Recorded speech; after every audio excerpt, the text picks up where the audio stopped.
my goal is that when I'm telling the story the right way, I know that it's working when my audience says, oh, that sounds like me.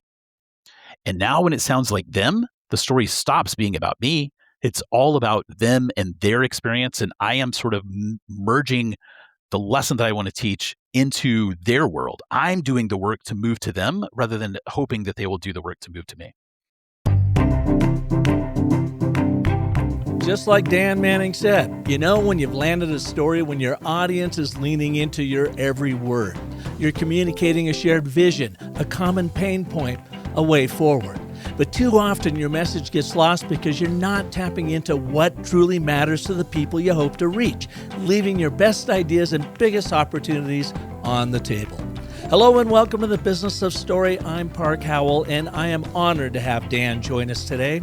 He's a former fighter pilot, speechwriter, and military diplomat turned professional storyteller. He now helps startup founders and executives communicate their ideas and move people to action using a simple, repeatable story framework.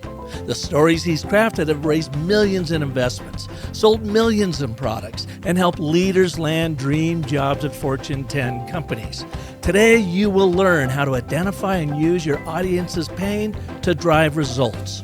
Why scenes, not stories, create real engagement, and a proven story structure that inspires people to act. So are you ready to dive in? Let's get after it.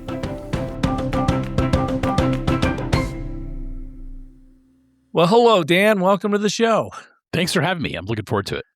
This has been a long time coming. I followed you a lot on LinkedIn and been following your excellent storytelling work. And man, I thought, why haven't I reached out to this guy? So I appreciate you coming along and telling us about your journey in storytelling. Thanks so much. Thanks for inviting me. I've been listening to the podcast for a while myself, so I'm glad we're finally able to put it together. So the first question I've got for you is, we all as storytelling consultants have kind of our niche in the world. Mine, of course, is in the brand storytelling side of life, and that plays over into sales and marketing and other things. But how would you describe your niche in the storytelling world? So it's really evolving lately as I explore like new ideas and look at different different avenues. But what I say is that I help most people when they talk about storytelling. They talk about how to say things better, but I help people to be heard. And those people are often founders of startups who need to get people to listen to them so that they can get investment or so that they can sell their product. Sometimes it's executives who need to be heard at work. Sometimes it's people speaking on stage who need to be heard by an audience, but it's really about moving ideas and being heard while you do it. And how is being heard different than learning how to be a good storyteller? Are they, go hand in glove? So I think there are many competencies that directly overlap. Being able to sort of follow the logic of a story, right? Stories are cause and effect relationships. Being clear about the things that you are talking about. But for most of the work that I'm doing, I'm trying to move a person to take some action. And I say that when we're telling stories, we're not speaking into empty vessels. It's not as if we're the only story that's going into the mind of the audience that we're working with. So I need to be aware of what those other stories are that are inside their mind and inside their experience, and make sure that my story is avoiding those that are going to be distracting or cause them to misinterpret what I'm saying, and ride on the rails of the ones that are aligned with the story that I'm telling.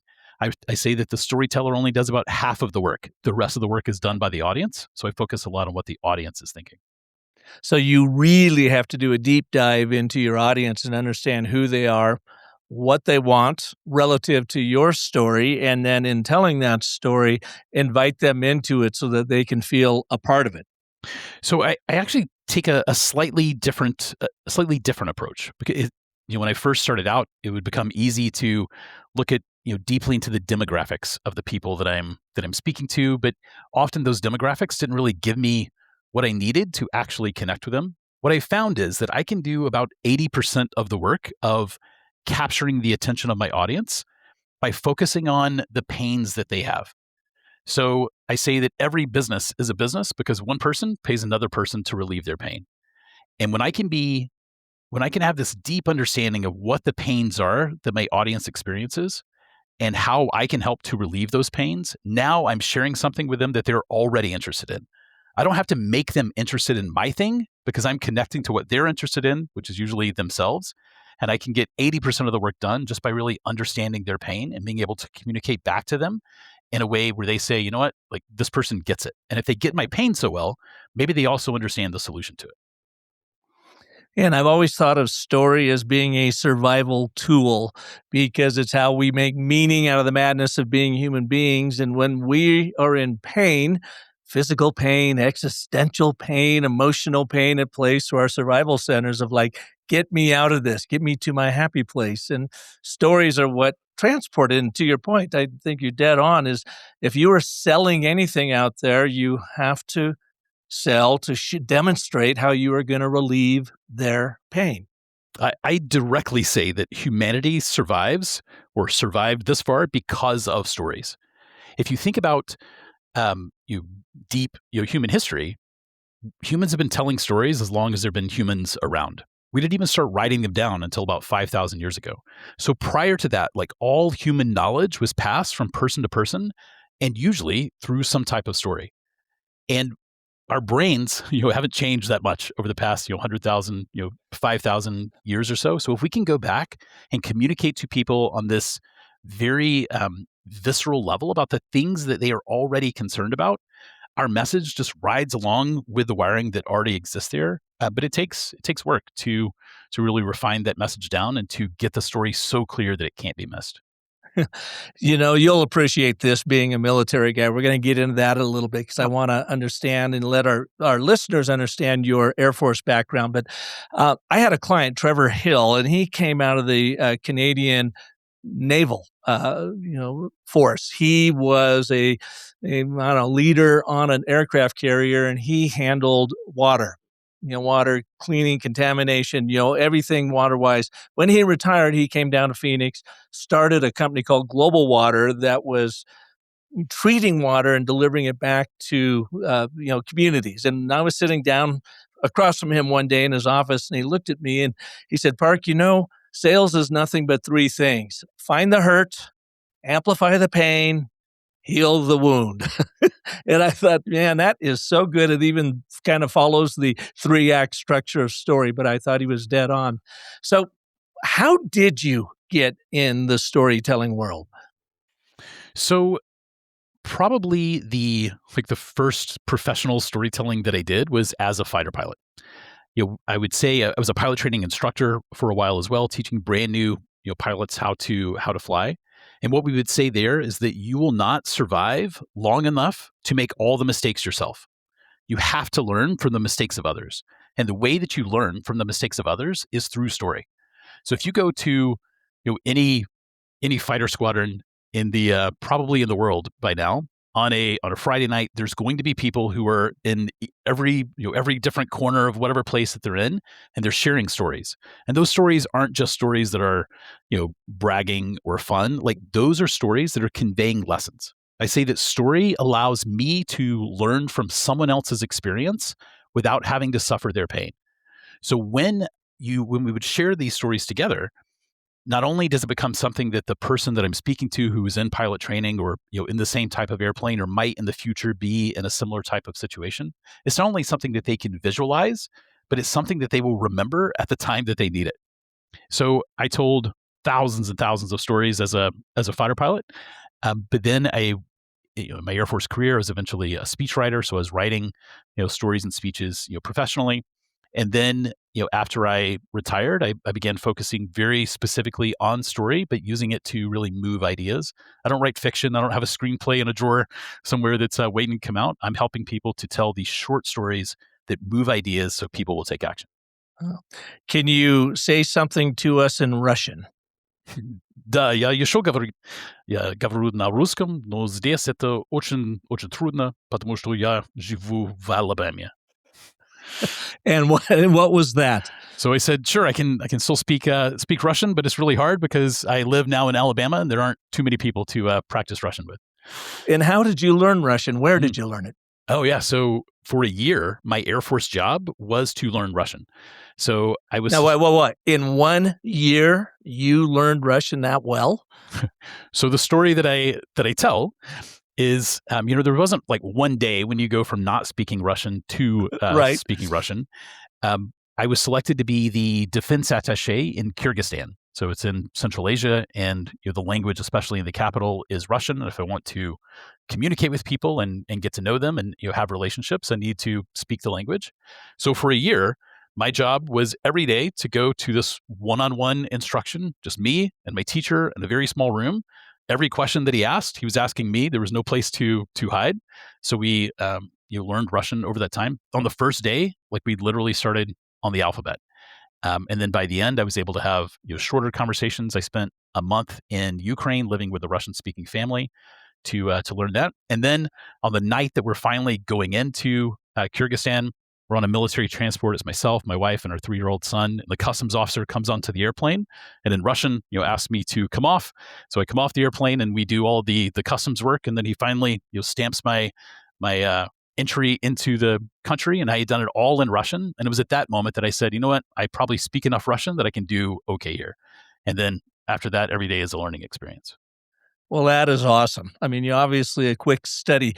Going back to when you were training fighter pilots, my father-in-law, he flew fighters. He flew 52 sorties over Europe in World War II. Then when the F-86 Sabre came out, the first real fighter jet, I guess, he was flying that, and he was one of the founding members of the Sky Blazers, which was the first aerobatic team for the Air Force, the predecessors to the Thunderbirds. He flew and taught in Korea, Vietnam, and he actually won the first American to win the French Flying Cross for teaching the Frenchmen how to fly. And he had all kinds of stories. And I would sit down and go over to their home when we first got married, and he with his fighter pilot buddies were there. And these are some guys, back from World War II. And I sat amazed, Dan, as they were drinking their cocktails and telling one story after another from Vietnam to Korea to World War II. And I thought these guys are just natural storytellers. But then again, they've lived this remarkable life of survival. And I think that wells the storyteller up in them. So that's my long way to ask you this question. When you were training and you were using story, did you realize what you were doing, or was it just an intuitive storyteller in you that was, doing this training, and then later after you started studying story structure and whatever, and go, wow, there's actually a science to this? So first, like, what a privilege to be able to sit with those those veterans and those heroes and hear their stories. But no, I didn't realize necessarily that, I'm telling stories, right? That I'm being a storyteller. It was the way that I was taught, in pilot training as I went through, and it was just something that everyone did and that we enjoyed. And I know that if I were to go back, I would be a much better storyteller, now than I was then. But it's really comes down to teaching. When I'm teaching somebody to fly or to build their business or to do any of the things that I teach now, I have some idea in my mind, but I need to get that idea that's in my mind into their mind. And story is just the vehicle that works best for humans to move ideas. If we can build it into a story that's effective, something that's easy for our audience to receive, and then it plants itself in their experience, almost as if they had experienced it themselves in their own life. Yeah. So over your shoulder, I'm seeing your triangle for your company, Build a Story. Can you walk us through your framework? Because I think you've got one that is your absolute go-to foundational framework you teach everyone. Can you teach us it? Yeah, absolutely. So over the past 3 years or so, I've done about 900 stories, and every one of those stories follows the very same framework. But what you see in the triangle, it's a triangle that's split into 3 pieces, is this idea that every story goes back to this idea that the basic story structure is things used to be like this until something changed, and then they became like that. So when I'm working with people, especially apprentices in my community, to help them to learn storytelling, this is the place where we start. We start on what is the transformation that you want to communicate in this story, right? Every story is a story of transformation.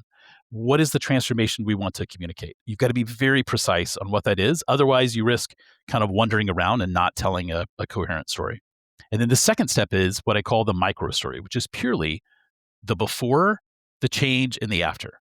What were things like before? What was the specific change that now took us into the after? And once we get clear on that, one, that alone is a very powerful story to tell. Sometimes when I'm teaching about storytelling to have a session on storytelling for startups, and I will start out by telling just 4 of these micro stories, just the before, the change, and the after of clients that I've helped, so that the audience there sees, oh, this is the type of work that he does. This is how he helps people like me. They're not long stories. They're very, very short, probably 30 seconds or less for each one, but it really makes an impact. So if you do nothing except focus on what the change is, you do the before, the change, and the after, you've got a decent story. But then to really amp it up, what we add in between the before and the change are the challenges. And these are the challenges that holds the main character back from achieving whatever their goal is. So I want to match the challenges that I highlight for the character with the challenges that my audience is currently experiencing. So if I'm working with a group of people who are struggling to communicate, right, I would say, I worked with a startup founder who had a great idea, but every time that he went to go pitch, all he had looking back at him were blank faces. And no matter how he tried to change around his pitch or say things differently, nobody got it. And because they couldn't get it, they couldn't invest, and his business was stalled. If I'm talking to someone else who is feeling that same thing themselves, where they look after their pitch and every person staring back at them just has a blank face, I have their attention, because the story stops being about the person that I'm talking about, and now it becomes about them. And I don't have to fight for their attention anymore because they have their interest. And they want to know, well, what changed? Like, how did you help them? So now I deliver the change that we've already written, we've already talked about. And then now on the other side of the triangle, it's just the resolution. Those things that were challenges on the left side, now they're resolved because of that change. So I need to sort of unwind the story on that part. I go back to the after. And then the last piece is really the meaning.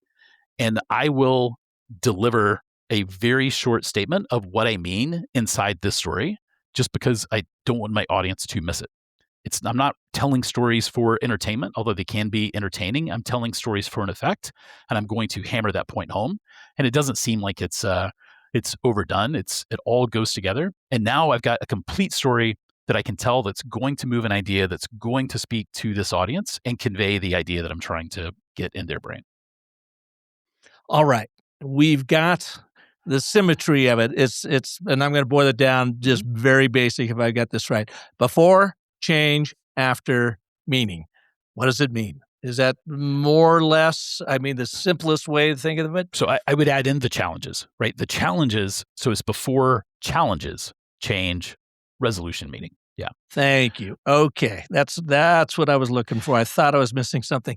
Can you now share a story? Maybe it's with one of your customers or yourself or whatever that illustrates this framework in action. Sure. Yeah. So one of the stories I tell is about my very first customer who hired me to professionally write a story for him. And I've already told you a little bit of it here. But what he was able to do is 200x his story investment in 1 week. So Drew was his name, and he was a very early startup founder who had an idea that would help to improve hiring in the tech space. He wanted to create this company that allowed people who had tech skills to be hired for their tech skills, even if they didn't have the degree that you officially said that they had them. And I had talked to Drew many times in some other capacities about his business, but honestly, I had a really hard time understanding exactly what his business was. And he had exactly the problem I said earlier. He would end his pitch, and everybody looking at the table, or everybody at the table looking at him, would have the blank look on their face. And their first question was, so what are you doing? Like, what is your business? And because we've all been there, I hate to say. Oh, I know. It is. There's nothing worse for a founder to think that you've delivered something great and nobody gets it. And he would stare at these blank faces, and he tried things about changing around his pitch a little bit. He tried saying things in different ways. It turned out, as I talked to him more, that he had ADHD. He also had some traumatic brain injuries from playing Division I sports as well, and that made it a little bit more difficult for him to communicate. So he attended one of my storytelling workshops one of the very first ones that I had delivered. And at the end, he said, "Well, Dan, can I just hire you to write my story for me?" I said, yeah, I can do that. He said, "How much would you charge?" And I said, $50. He said, "Okay, let's do it." So I met with him for about an hour. And now, because I knew that I was writing a story, I started asking different questions. And I started drilling down in different areas to really rebuild that structure that I just described through those questions. And at the end, I was able to give him back a story. And he's like, "Yeah, that's exactly what I've been trying to say." Well, a week later, he sends me a text and says that he used that story in a pitch for the first time. And not only did people get it, he also got the biggest check that he had ever received. So in 1 week, he had taken his $50 investment and turned it into $10,000. And at that point, I knew two things. One is I need to raise my prices. But two, Yeah. if I could create this repeatable way to do the same thing, I could help founders and anyone else who had this complex idea to unlock the minds of the people that they're trying to speak to and to convey that idea to them. And that's what I've done with hundreds of people since then, moving ideas by telling stories. And can you tell us the story he used based on your structure? What was his before? What was the challenge? What was the change and what was the after? Yeah, I mean, so generally, I don't like telling other people's stories, but generally, like where he came to was, he grew up in an area and he was interested in tech, and he learned tech skills, but he didn't get a degree, in the tech that he was working on. So he didn't have a certificate from MIT or a diploma from MIT saying that he knew what he was talking about. He was self-taught. And eventually, those traumatic brain injuries caused him to have to drop out of the university where he was. So now he found himself with these tech skills, but without a degree, and he couldn't get a job. And it turned out that his dad was able to make an introduction for him to someone else. So he got an internship and he proved himself in the internship and he was able to grow. But he said, it really came down to just the luck of who my dad was. It had nothing to do initially with me and my skill. And he said, I look at people every day when I'm walking home who have the potential to have these skills, but they don't have the resources to attend, the universities that are the big names. So he wanted to find a way that they could get their still get a job and still be able to demonstrate their skills. So then that story really, for the people that he was talking to, for the investors, they could see like what the need was for this, why there would be some demand, why people would want to participate in this, both on the tech technician side as well as on the business side. And now finally the investors could see, all right, I understand what this business is, and now they could move to making a decision about whether they wanted to support it. So it'd be something along the line is the before is you've got a brilliant mind on you and have these technological tech skills, but you don't have the funding, the money to go to the big programs you need to get attention. Therefore, I am creating his offering was such to be able to educate these people up and then make them available to the world out there. So they were a little bit like the island of misfit toys, their brain, and not that they're misfits, they're brilliant. Yes. They're brilliant misfits, Yes. but they don't fit into society in the way we expect it. And so his business was to help them fit in so that we could all benefit from their brilliance as they could build their careers. So generally, yes. The way that I would tell the story, though, is always going to be not using you language, but it's using either me language, I, me, or my language, or in this case, I'm telling you the story of helping Drew. So I would talk about Drew and him. But here's why: because many times the stories that I'm helping people to create, they're using to sell. They're using to sell on a one-to-one conversation. They're using it in their social media to create posts that bring people in. They use it on their websites. Maybe they'll make videos or they're speaking from the stage. And when we use you language, if you were telling me what I believe or where I struggle, instantly, and this might just be me, but my defenses come up. Like, what do you know about me? Like, what are you trying to do? Are you trying to manipulate me into believing something? Are you trying to talk me into a thing? So instead, by taking the direct focus off of my audience, I allow them to relax. Because this isn't a story where I'm trying to like overtly tell you what you think or even to agitate the pain that you have. I'm talking about this other person. Maybe the other person is me. Maybe it's this other person over there. And now in their imagination, though, in my audience's imagination, the things that they see are things from their own world. They imagine their own street. They imagine the last time that they gave a pitch in that conference room. They imagine their own pain that they are experiencing. So now it allows me to bypass those shields that people put up, so I can really communicate with them in a way that is not going to be likely to be distracted by something else, so they can receive the idea. And my goal is to give them the information they need to be able to make a decision. It's the same tools that con men would use for nefarious purposes, but I'm helping good people to use it for good purposes. And so as you're telling that story, even though you're not using the pronoun shift, which I do like to use, the you, I want to really be able to understand them and saying, can we agree that we all want this and it's important because of this, but we don't have it because of this major challenge. Therefore, we need to make this change to get it. And here's what it all means in the long run. When you were telling your story about we, and here's what we're trying to do out there, would you agree that you've got to tell it, though, from the point of view of your audience? So, and a lot of people will say, well, Park, if I'm just telling a story about me, isn't it all about me? And I'm like, no, you have to make that shift that you are the protagonist in this story, but you are using it as a learning, teaching tool. And they have to be able to transport themselves into your world and say, wow, you're just like me, because I had something like that happen to me or whatever. So I think we're very, very close. So in order for a story to be effective, the audience has to be able to relate to it. So I am absolutely going to tell a story in a way that my audience can find themselves inside of it. So I think about the stories that you heard about the fighter pilots from before, and the stories that they were sharing, with each other.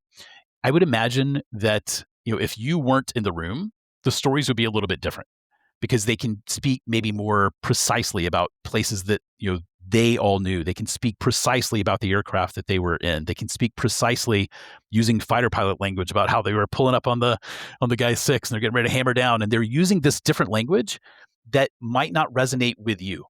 But if they wanted to include you in the story, they're going to universalize their language a little bit more. So they're going to spread it out just a little bit so that you can be included in it and you can see yourself inside that story. And that's what I'm looking to do. And my goal is, just like you said, my goal is that when I'm telling the story the right way, I know that it's working when my audience says, oh, that sounds like me. And now when it sounds like them, the story stops being about me. It's all about them and their experience. And I am sort of merging the lesson that I want to teach into their world. I'm doing the work to move to them rather than hoping that they will do the work to move to me. Yeah, without a doubt. I used to, pre-COVID, I spent 4 years traveling out to Andrews Air Force Base twice a year, and I would work with brigadier generals to 4-star generals and their staff, half-day story training program and showing, but therefore the 5 primal elements of story, whatever. And I would use a connection story in that because I never served. And I would get on stage and here I am in front of all this brass and say, I never served, but I did marry into an Air Force family. And then I would go on to tell the story about when 9/11 happened and Michelle was praying to her long deceased father, I wish you were here. Could you help me understand what's going on? Why are they blowing us up? Why are we blowing them up? And then a week later, following Tuesday morning, she was in a Tuesday morning store looking for Legos for our little boys at the time.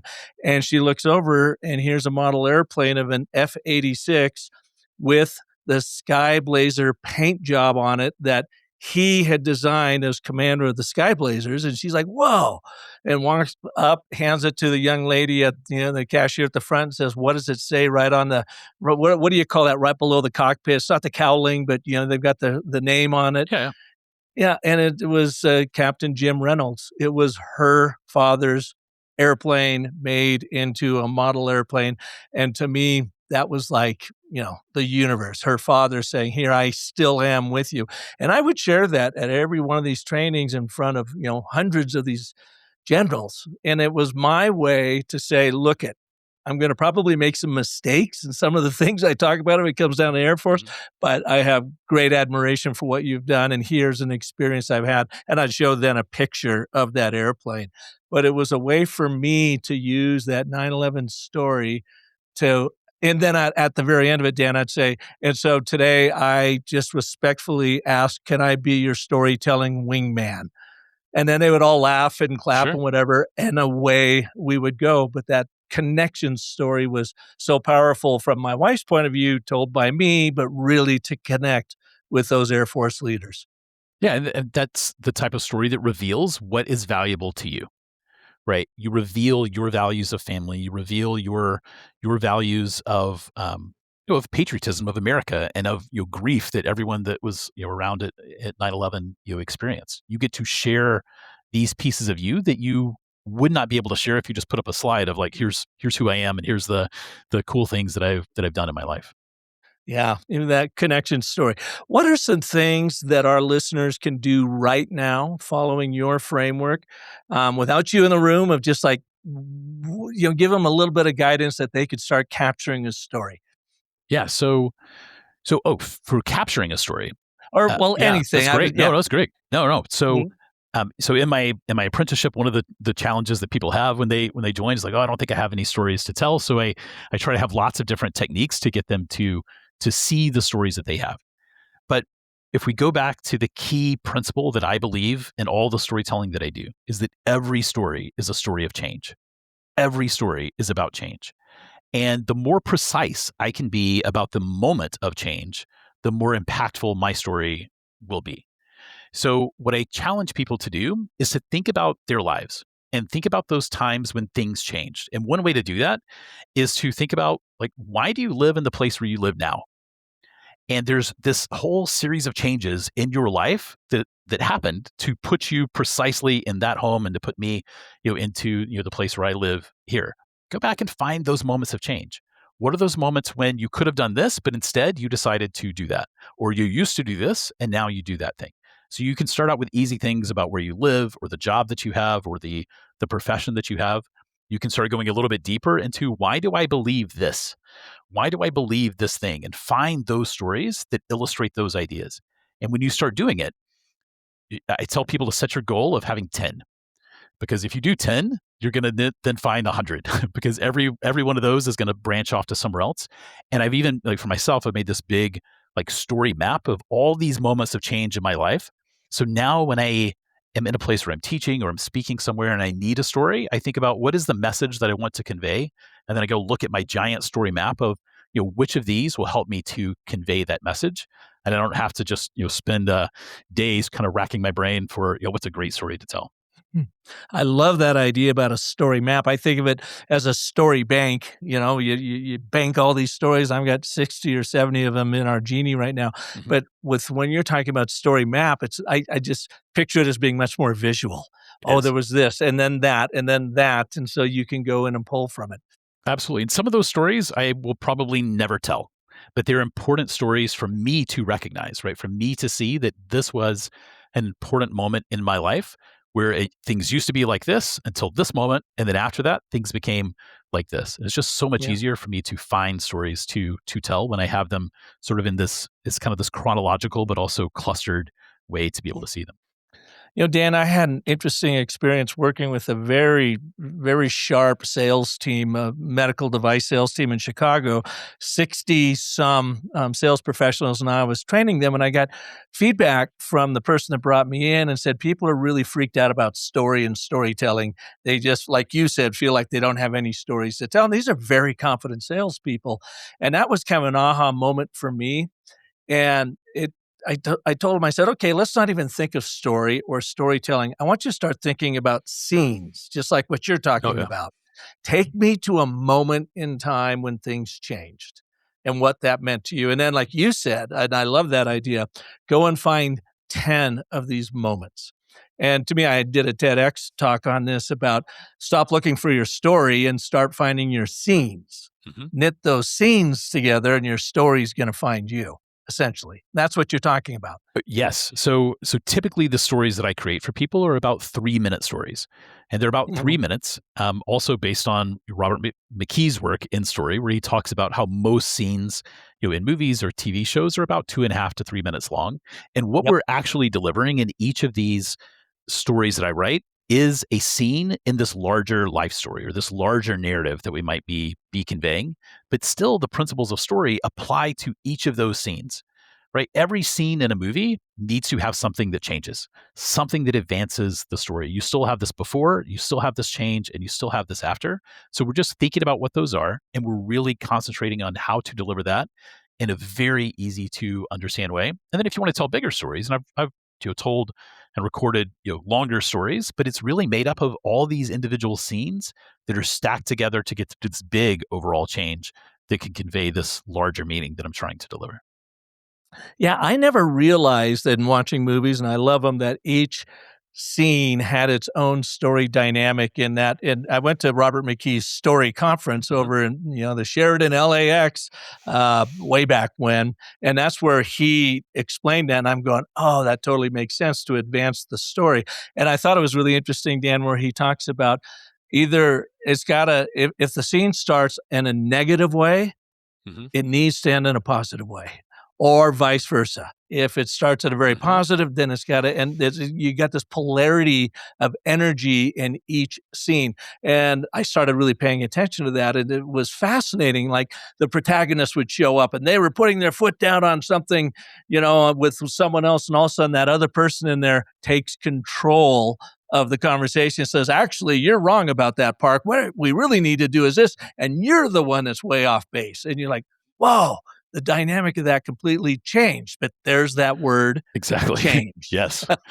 100%, right? Getting clear on what is the change that I want to communicate is really, I think, the core to selecting the story that you tell and then to building a story that actually works. A long time ago, a guy told me, and he had heard it from someone else. So I don't even know who to give credit to, but he said the four parts of story as he heard them, and I always loved this, was once upon a time, suddenly, luckily, happily ever after. Yeah. And I thought that was kind of cool. So yeah, I mean, there's lots that we can take. I talk about how I do real life storytelling, right? And there's lots of lessons that we can take from the stories that we heard as kids, from movies, from TV shows, and from novels. But I think there are some important differences when you're telling stories in real life, because when we go to a movie, the audience there is what I say is story ready. Like they sit down, the lights are low, they silence their phone, they are sitting there, they've set aside 2 hours, and they bring me story. And now they are completely invested in what's being delivered to them. But most of the time, when I'm telling a story, my audience doesn't know that they're about to receive one. So they are always on the verge of distraction. They always have something else that's going on. So I need to, rather than expecting them to silence their world to receive my story, I have to work a little bit harder to be able to let them know that if they give me their attention, I'm going to take them somewhere that is worthwhile for them. And that is, I think, the real difference between the movie and television and entertainment storytelling and then what I call real life storytelling. God, that's such a great point. I've never heard it articulated that way before, but you're absolutely right. We go to a movie, we sit down and watch something, at night. We are preparing, entertain me. I'm moving into story world, but in the business world, they're often la la land, thinking about a lot of other things. You've got to get their attention. Do you have a hook or something you do or coach about at the beginning of a story to really hook that audience in? Absolutely. So I don't call it a hook myself. I call it a fuse, just because I don't like the image of a hook, right? Because a hook seems like I'm trying to trick someone into giving me their attention, right? I think about a fish. I try to trick it into biting something that's on the end of a hook, where it thinks it's getting dinner, and then suddenly it's pulled from the place where it wanted to be to a place it can't breathe. That's not how I want to treat my audience. Instead, I think of it more like a fuse, because our audience's attention burns like a match. It is hot, but it burns fast. And then I have content, or I have a message that I believe is powerful. It's kind of the fireworks in this metaphor. And the thing that connects their match to this power that I have is this fuse. And it's this little some little phrase that is going to tease a change and is going to promise a lesson. Essentially, I'm demonstrating to them kind of like where we are going. If you think about the story I told earlier about Drew, I said that Drew was able to 200x his storytelling investment in 1 week. So if I'm talking to people who are interested in giant returns, who are interested in storytelling, interested in business storytelling, and I've told you what the end of the story is. We're going to get to this place where I'm telling you a story about 200xing your investment for the right audience, and I'm going to choose the fuse that I use for my audience. But when I do it right, they are gladly giving me their attention. And it's not their attention necessarily that I want to fight for after that. It's their interest. And nothing is more interesting to us than ourselves, and particularly the pain that we feel. So if I can connect, not to agitate their pain, but to connect with their pain right from the very beginning, I signal to them, one, you are going to hear a story. It's not going to be a lecture. It's not going to be a sales pitch. And two, it's about something you're already interested in. And now they're in, and I can bring them to the next sentence, take them all the way through and be able to deliver my message. I really love that. From the hook to the fuse, because you're right, their attention does burn very quickly. And then you want to deliver the explosive nature of story to be able to get their attention and move them somewhere else. Maybe not blow them up to somewhere else, No, but no, no. yeah, I love the metaphor. It's I love the fireworks, not a metaphor. bomb. Yeah. Well, like I do with all of our guests, I ran your Mhm. brand through our Story Cycle Genie, sent you over the brand assessment, and even then the brand narrative strategy based off of that assessment. And again, because I'm not you and don't know your brand intimately, I didn't touch anything on either the assessment or the narrative strategy. That would be something you would do internally. What was your take on what you saw? No, I thought it was really really insightful. Because we didn't have like a long conversation, before about what I'm trying to do or who I'm reaching out to. What it's a great assessment of was what I have already put out. Like, what are you receiving about the brand that I am broadcasting, and what do you interpret from that? So, of course, I read every word of it because it's about me and it's something that I'm interested in because it's about me. So I thought it was really insightful in how it could pull out those details and bring out those insights with whatever information you were able to put in there that didn't come directly from me. Really nice. Yeah, what I did is just typed in your brand name and then just gave it your website. Mhm. And I didn't do anything more, excuse me, because I didn't know anymore. And nor did I have a marketing plan or any of your marketing materials. So the genie does go in and in like 2 minutes came up with the assessment. And I read through it, I glanced through it, and I thought, this feels accurate. I don't know Dan's business, but it's not hallucinating. This is good. So then just run the rest of it. When you saw that overarching brand narrative, and it's of course based on our story cycle system, were there things in that narrative strategy that stood out to you? So, I mean, what did stand out was like the connection to the customers, right? That it's not something that is, that I'm doing just for myself, but it is how I am connecting, to the people that I serve. And I think that is a place I work with tons of founders, and that's something they often sort of overlook in their own communication because they're so focused on themselves and what they are doing. But if I want to connect with people, I've got to show up where they are and show them why understanding me or working with me or taking part in the transformation that I can help them to achieve is really worthwhile. And it came up with your brand position statement. I'm just again curious of how on the nose or not is this. And it said, build the story is the only strategic brand storytelling consultancy that combines systematic methodology with leadership level consultation to transform business narratives into measurable competitive advantages. Yeah, I think that's a great statement. Like I haven't said it directly that way, but 100%, right? The competitive advantages that we're looking for are things like um, the authenticity, right? The trust that we are trying to build, the clarity that we're trying to use to connect with our audience. I think it was a great restatement of sort of the things that I have in mind, but not in a way that I've said it myself.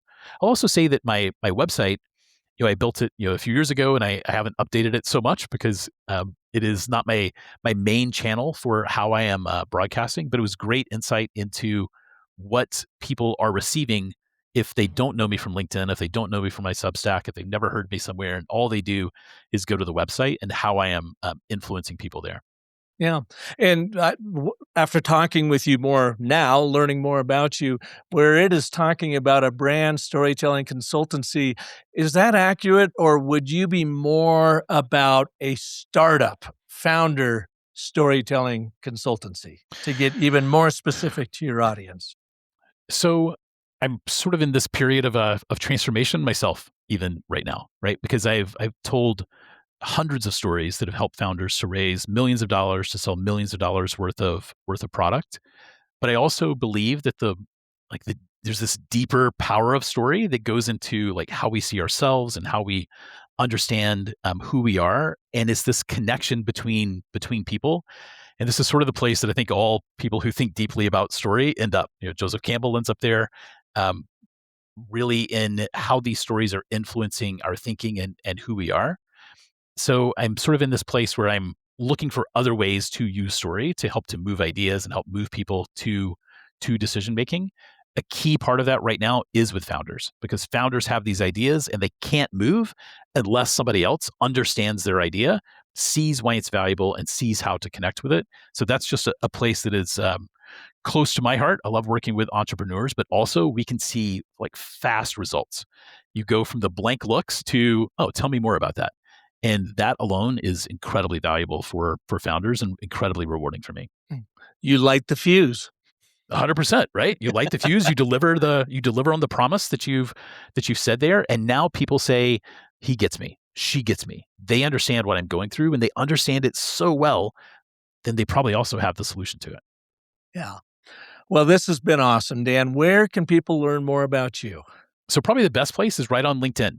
So I'm Dan Manning. There, you'll see a picture of me in my Build a Story shirt with the triangle on it. I post about storytelling, I post about business building, and I'm posting a lot more about AI. And it really not so much about how AI works, but how we can work with AI to make better decisions, to build better businesses and move faster, but still while keeping our humanity. Yeah. I was laughing. I think artificial intelligence is like the worst brand name you could ever come up with the most innovative technology we've ever designed. So I like to reframe it as artful intelligence, because when you use it right, it actually can amplify you as a storyteller, as an artist, as a content creator, whatever. It doesn't have to replace you. Embrace it, and it can really make you. As someone asked me, how is storytelling evolving? I go, it's not. The structures are relatively the same. It's the storyteller that is evolving with what technology is coming our way. And I just think everyone should be embracing it in one way, shape, or form, or at least understanding it, because it's here, and it is, literally talking about change, revolutionizing, evolutionizing how we all do business and how we live life. And so quickly too. It's moving so fast. One last thing. Thank you so much for sending me your new book. Quickly tell our audience about it and that they can get a free copy, and where should we send them to get a free copy from you?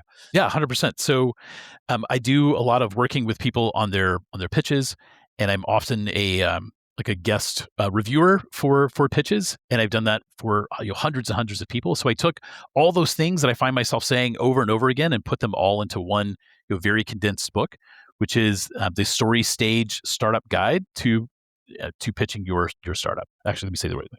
It's actually the Story Stage Founder's Guide to Startup Pitching. There you go. There we go. Yeah. I do that same thing. Yeah. So this boils down all of those lessons into one very easy to apply method. And if you just go to buildthestory.com, I'll put a link up there for the Business of Story podcast. Anybody that gives me their physical address, I'll mail them a copy of it. I sent out more than 100 of these all over the world. There's no obligation. I just want to put the book in the hands of the people that need it so they can build their dreams. Well, I got mine last week, and I appreciate that, Dan. And thank you so much for joining us today. This has been a real pleasure. Thanks for having me. I really appreciate it. Thank you for joining us for this edition of The Business of Story and sharing this episode with anyone you know who would benefit from Dan's brilliant storytelling wisdom.